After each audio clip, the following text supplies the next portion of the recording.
What does a woodpecker's tongue look like? How does it feel to climb a route nobody's ever done before with one finger missing? What's it actually like to grow up with a parent who wants to push you as hard as he possibly can? These are probably questions you've never asked yourself, but I think that's the great thing about biographies. They expose you to worlds that you've never encountered, while talking you through the lives of some of the most interesting people in history. So in today's video, I'm going to talk through 5 of the best biographies I've ever read and explain why you should read them. And I will explain the woodpecker thing at some point. Alright, let's start with a banger. So most people have heard of Isaacson as the person who wrote the Steve Jobs biography that's really famous. And actually this book has quite a lot in common with that one. They're both about guys who took lessons from one sphere and then applied them to another to ultimately achieve greatness. One thing that Isaacson emphasizes again and again is Da Vinci's relentless curiosity and drive to acquire knowledge across a whole bunch of disciplines. And I think that's a really important point because a lot of what made Da Vinci the amazing creator he was using skills from one discipline to apply to another. So for instance, there's a really in-depth explanation in the book of why the Mona Lisa works so well. And some of that comes from the fact that Leonardo understood how the human eye works better than almost any other painter alive at the time. So the famous smile that the Mona Lisa has actually comes from the fact that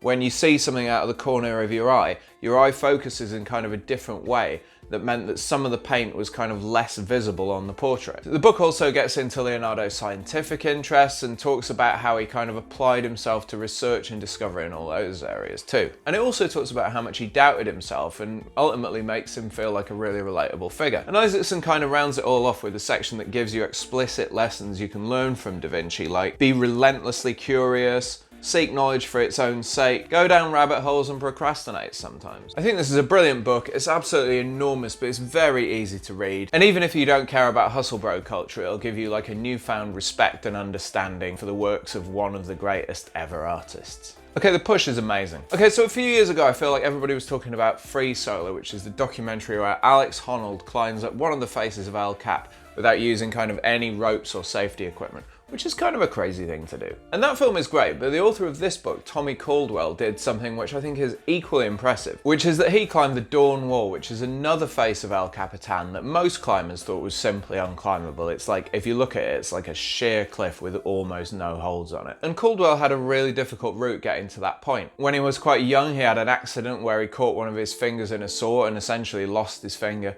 and had to learn to climb without it. He had some really difficult times and traumatic incidents in his earlier life, which he goes into in quite some detail in the book. And then with the support of his family, he'd set himself this new challenge and dedicated a pretty serious chunk of his life to it. And this is a great book. It's really honest and well written. But I think what I took away from it the most is just how much you can do if you're prepared to focus on one goal. Because Tommy Caldwell really does do everything he can possibly do to climb the Dawn Wall. He's experimenting with how the rock feels at different times of day and in different seasons. He tries a whole bunch of different types of chalk and climbing shoe out, and ultimately he designs like a practice routine that will make him the best climber he can possibly be. And it doesn't matter if you don't like climbing, I think you will still come away from this book thinking of new ways that you could refocus on something that you do really care about. Okay, outside of martial arts, tennis is probably the sport I find most interesting. It's like quite often a one-on-one battle of wills where it's decided as much by like mental strength and tenacity as the actual skills of the athletes involved. And obviously Andre Agassi is amazing at it. And this book is fascinating because it starts in his really early life when he had an incredibly pushy dad who would make him return like 1,000 serves a day from a tennis machine. His dad also pushed his siblings, which is an interesting one for the nature-nurture argument because none of them went on to achieve any kind of tennis greatness. But obviously that experience really molded Agassi into the man he became. And so this book was actually written by the same guy that did Prince Harry's autobiography, which came out earlier this year, I think. And it's really honest about his own career, all the setbacks he had, all the injuries and like problems that he had to deal with. And it's a fascinating look at how difficult it actually is to make it on the professional tennis circuit. Agassi nearly quit a bunch of times when he wasn't quite making it to the show, because it is incredibly difficult when you're in the lower rankings of tennis to get to that breakthrough point where you're kind of self-funded and you're not having to do tons of little matches and qualifier rounds in order to make enough money to stay on tour. And then once you break through, things kind of get easier, which I think is, again, quite a useful lesson to learn. And it's just fantastically written. J.R. Moehringer is a really good writer. Does this count as an autobiography? I'm not really sure. It's probably more like a historical novel, because we actually don't know a ton about the details of like Miyamoto Musashi's life, but it draws on the stuff we do know, and it's incredibly interesting. And so this book follows Musashi from his early life as a kind of reckless, impulsive youth who's just fighting anyone and seeking personal glory, to a guy embarking on a journey of self-discovery towards like what I guess is ultimately enlightenment. Along the way, he kind of learns the true essence of martial arts and starts to cultivate not just his physical prowess but also his mental strength. And eventually he evolves from this kind of brash, impetuous warrior to like this meditative master of the sword. And if you've ever heard that Musashi line, if you know the way broadly, you will see it in all things, that really comes through in this book as Musashi gets into things like flower arranging and calligraphy and applies the same mindset that he brings to swordsmanship to those spheres. The whole book builds this kind of epic confrontation with Musashi's long-term nemesis Sasaki Kojiro, and it's just a great read. It's like 900 pages long and I read most of it in one day.